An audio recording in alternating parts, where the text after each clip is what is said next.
हाँ जी वीरो भरावा अस्सलाम वालेकुम की हाल है ठीक ठाक हो राजी बदी तबीयत से ठीक है उम्मीद करता ठीक होवोगे खुश होवोगे बात होवोगे जिथे रवो खुश रवो बात रवो अल्लाह पाक तुहाडे ते रहमतां करे हर तरह दियां। जनाब कल वाली वीडियो तुसीं देखिया कि इनू अपना रूड़ी रूड़ी खिलारी सी बाद दे विच फिर ट्रैक्टर आया रूटा शूटा मारिया इनू ते पानी दिता ला आ देखो माशाअल्लाह पानी लग गया परली खत्ती नूं भी लग गया इनू भी लग गया। इत्थों रूड़ी चुक के बहुत सारी पाई ये खिलारी मुंडे यानी कि घर साढ़े लग गई इतने साढ़े चाचा ही आ इन्होंने रूड़ी सुट्टनी सी बाहर तो फिर सारी इधर लिया के ना तो ये सुट्टी फिर चलाया रूटा रूटे ने जरा इनू ऐ टैट मैट करके तो फिर लाया पानी पानी कित्थों लाया ये तुसीं पिछली वीडियो देखा होना तुहानूं फिर विखावांगे। जनाब देखो नक्को नक करदा करो पानी नूं ठीक है जी। पैली तैयार हो गई परली खत्ती नूं भी लग गया इत्थों हुण थोड़ा अगे सफ़र करना पैना वा इन्हां पैलियां जो पानी जिहड़ा कढ के इस साइड ते ना इधर नूं लिआंदा लेकिन हुण इधर पालियां जिहड़ियां रह नहीं गईयां पानी वास्ते ना भी लोड़ नहीं है हुण उन्हां ने किधरों पानी कढिया ते की कीता ये सारा तुहानूं वीडियो दे विच विखाने आ वीडियो मुकम्मल वेखना तुसीं। लो जी कल सी इत्थे झोना खलोता वो झोना लिया झाड़ वढ़ के झाड़ भी लिया साडे हमसाए है जी मियाँ बरादरी ने तलक इन्हां दा ते आ पैली माशाअल्लाह इन्हां कोई सारी कल लगा सी पीटर छोटा इस जगह दे उत्ते इस पैली जो पानी दे सन कड्ढण ठीक है जी। हुण भी पानी इत्थों कढ़िया जा रहा पर हुण पीटर लगा अगे ए देखो पानी तुहानूं नज़र आंदा होना चलदा आ देखो ए पानी की स्पीड ए देखो इधरली खत्ती जो कड्ढण डे ने यानी कि आ वट्टां वुट्टां सारियां इक्को जिहियां होईयां पईयां ये सारा इधरों कड्ढण डे ने इधरों कढ़ के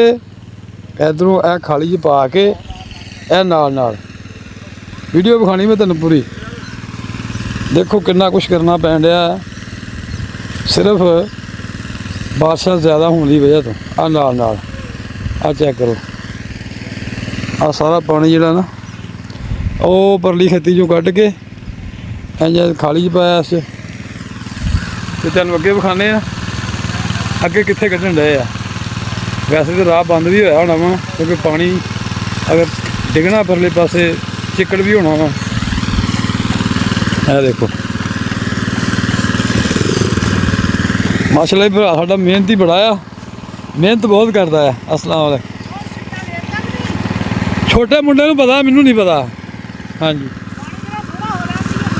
हाँ जी हाँ जी कल नूं इंशाअल्लाह ते ए देखो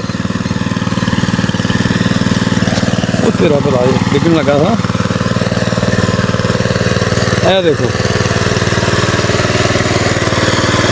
आ थल्ले टोकरी लाई आ ये हुण काहदे वास्ते लाई है ये जरा तुसीं कमेंट करके दसना वा ये टोकरी क्यों लाई आ ए टोकरी लगी थल्ले ये तुसीं दसना वा ओ पिछों पानी आ रहा खत्ती जो तुहानूं विखाया तोड़ इदां विच इहदे आ रहा पिछों आ टोकरी लगी आ और बीटर लगा ए देखो पानी इत्थे डिगदा इत्थों जनाब अगे तुहानूं कल भी दस्सिया सी कि ये पाउणगे खाले दे विच ए खाले च पै गया ये हुण जा रहा इधर नूं और मोटरसाइकिल तुहानूं नज़र आंदा होना वा आ देखो ए बंदे ला रहे अपनी पैली नूं पानी ना अगे ये काफ़ी दूर जाना पानी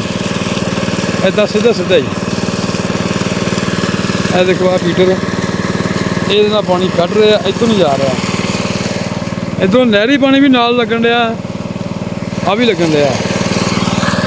ये नहरी पानी भी लगता पाया इत्थे नाल ही ना दे नहरी पानी भी है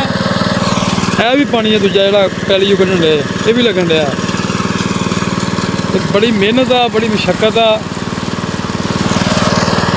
जिमीदार एडा सौखा भी नहीं है जी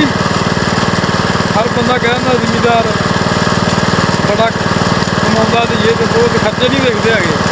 ਖਰਚਾ ਦੇਖੋ ਹੁਣ ਕਿੰਨਾ ਇਹਦੇ ਕਮ ਉਸ ਕਮ ਜੇ ਕੋਈ 3-4 ਦਿਨ ਪੀਟਰ ਚੱਲਣਾ ਵਾ ਫਿਰ ਉਹ ਪਾਣੀ ਨਿਕਲਣਾ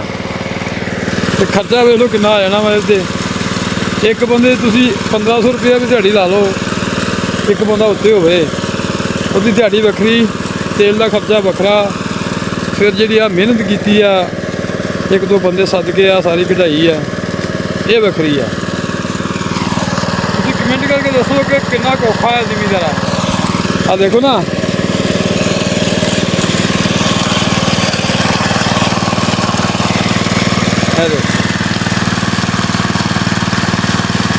ਕਿਆ ਬਾਤ ਹੈ ਜੀ।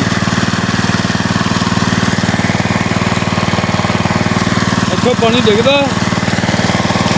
ਇਹ ਨਾਲ ਇਸ ਕਰਕੇ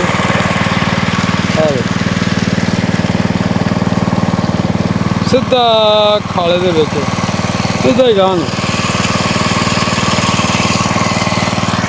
ਜ਼ਿਮੀਂਦਾਰਾ ਦਾ ਸੌਖਾ ਨਹੀਂ ਹੈ, ਜ਼ਿਮੀਂਦਾਰਾ ਕਰਨਾ ਬੜਾ ਔਖਾ ਆ।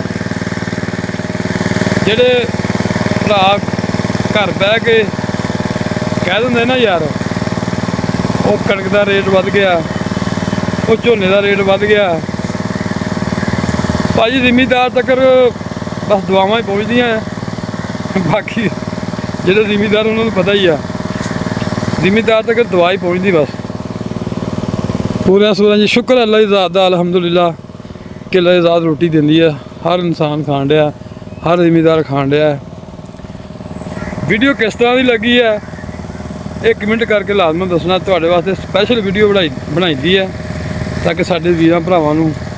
ਕੁਛ ਮਾਲੂਮਾਤ ਹੋਵੇ। ਕੁਛ ਤੁਸੀਂ ਦੱਸਿਆ ਕਰੋ ਕਮੈਂਟ ਕਰਕੇ ਕਿ ਲਾਲਾ ਜੀ ਤੁਸੀਂ ਇਸ ਜਗ੍ਹਾ 'ਤੇ ਗਲਤ ਜੇ, ਇੱਥੇ ਆਹ ਕਰਨਾ ਚਾਹੀਦਾ, ਇੱਥੇ ਨਹੀਂ ਕਰਨਾ ਚਾਹੀਦਾ, ਇਹ ਤੁਸੀਂ ਲਾਜ਼ਮਨ ਦੱਸਣਾ, ਠੀਕ ਹੈ ਜੀ। ਜਿਹੜੇ ਮੇਰੇ ਵੀਰ ਭਰਾ ਨਵੇਂ ਆਏ ਨੇ ਚੈਨਲ ਨੂੰ ਸਬਸਕ੍ਰਾਈਬ ਕਰ ਲਓ, ਬੈਲ ਆਈਕਨ ਦਬਾ ਲਓ ਤਾਂ ਕਿ ਮੇਰੀ ਆਉਣ ਵਾਲੀ ਵੀਡੀਓ ਤੁਹਾਡੇ ਤੱਕ ਬਾਸਾਨੀ ਪਹੁੰਚ ਸਕੇ। ਮਿਲਦੇ ਹਾਂ ਨੈਕਸਟ ਵਲੋਗ ਦੇ ਵਿੱਚ, ਉਦੋਂ ਤੱਕ ਆਪਣਾ ਖੂਬ ਖਿਆਲ ਰੱਖਿਆ ਜੇ। ਅੱਲਾ ਨਿਗਹਿਬਾਨ ਜੀ।